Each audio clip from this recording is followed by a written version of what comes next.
The historic visit of United States Secretary of State Hillary Rodham Clinton cements the long-standing relationship between the two countries and ushers in renewed commitment by the world's superpower to help improve the lives of the people of Malawi. Secretary Clinton says the United States is impressed with the bold steps taken by President Mrs. Joyce Banda in economic and governance reforms, which she says have put Malawi back on a positive path of development. She says the United States will continue to assist Malawi's economic recovery efforts through bilateral aid, which last year alone reached over $200 million. As chairperson of the Millennium Challenge Corporation, she says the approval of the $350 million compact will go a long way in addressing the country's energy for Malawi. Even Malawi's major donor, Britain, reinserted its High Commissioner. Several others of the country's financial partners followed suit. We are here in Malawi to support the government's programme and that aim of getting Malawi back to economic stability and growth for the benefit of all Malawians. With electricity outages seen as one of the major stumbling blocks to doing business, Dr. Banda moved the Millennium to work with Malawi manifested through visits by foreign dignitaries with investors straddled on their backs, even African leaders. Some have sent her invitations. More recent examples are those of US President Barack Obama and his UK close ally, David Cameron. But the economic measures she brought in his daily life, courtesy of the then ruling elite. Snake-along queues were the order of the day elsewhere in the country, with the then ministers of energy turning into dramatists whenever the issue was brought up in parliament.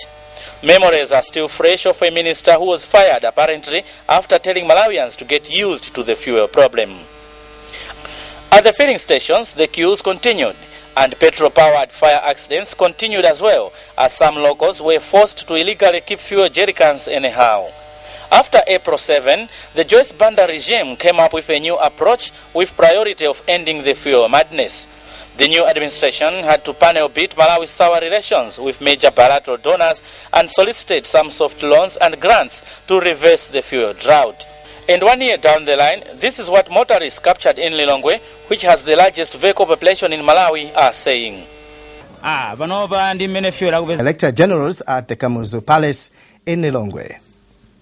President Dr. Joyce Banda says this meeting is a continuation of two previous meetings that took place in Brussels and Equatorial Guinea, and has described this particular one as very fruitful.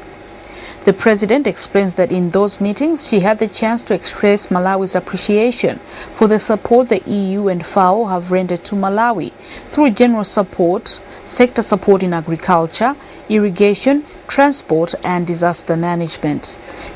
He says through the economy recovery plan, plans have been made to improve the agriculture sector. We have discussed many areas of cooperation. Main discussions were on agriculture, food security and nutrition sectors. I shared with EU Commissioner and the FAO Director General about my government's commitment to increase productivity in the agriculture sector through commercialization, mechanization, diversification, and expanded irrigation projects.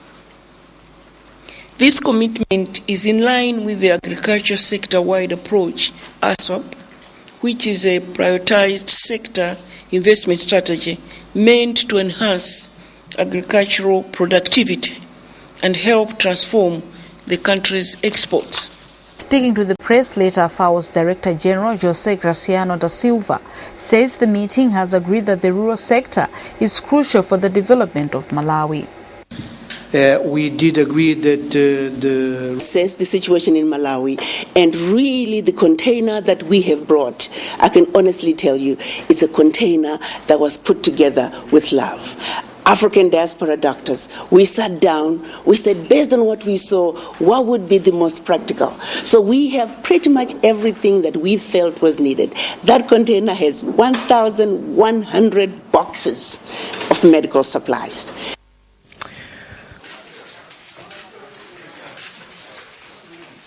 Is everybody ready? Oh, good. I see one tall guy in the back there. You got your camera working? All right.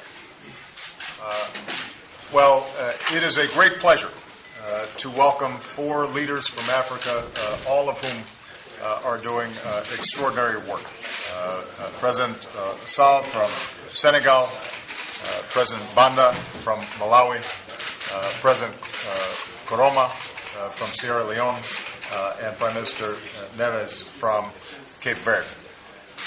The reason that I'm meeting with these 4 is they exemplify the progress that we're seeing in Africa. All of them have had to deal with some extraordinary challenges. Sierra Leone just 10 years ago was